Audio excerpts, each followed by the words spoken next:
I think, David, what you just outlined is the crisis of our generation, of our time. That's it. If I had to pick the crisis, it's what you just laid out. We're not losing people from observance because it's not compelling enough. There's no truth here. It's too hard. I mean, maybe some people. I don't think that's why we're losing people. We're losing people because we're not living what we say we represent.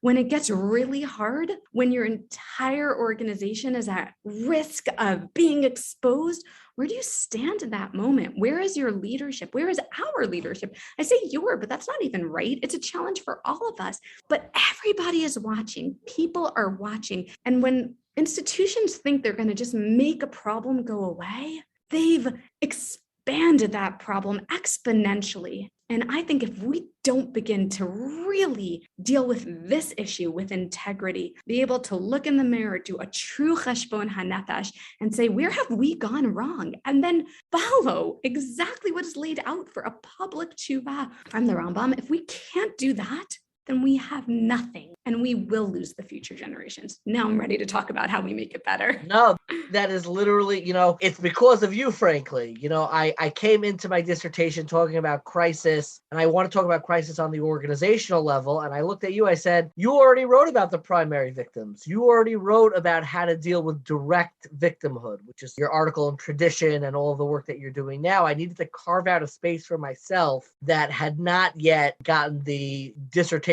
treatment, which is a terrible treatment. It's not the way to really build any change. I'm sure you know that yourself. You're writing for 4 people, and it shows. But what really fascinated me was secondary victims, the community, and how we process this kind of disappointment.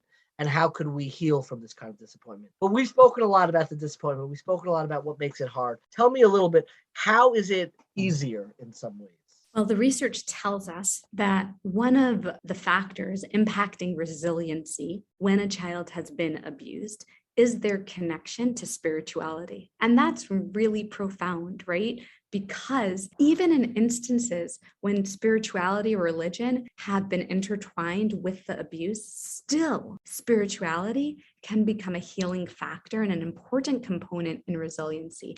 I think it's so important to talk about resiliency because we often talk about the impact of abuse, but we don't talk enough about the fact that children are resilient and that we can impact that resiliency. There are some factors of resilience that are just static. We can't change how old the child was, the relationship to the abuser, the kind of abuse that happened. Can't change that, right? But then there are other factors that are dynamic. And one of those is, what does the response look like? So at the moment of disclosure, how did we respond? Did we respond well to that person? Because if we did, we build resiliency at that moment. What does the community support look like? And is there a connection to spirituality? Those are some, right? The reason why this matters so much is because we are excellent at this as faith communities and as spiritual communities, right? We show up when people have a baby. We show up when there is a death, and we need to show up when there has been abuse in the same way. And when we can provide that cocoon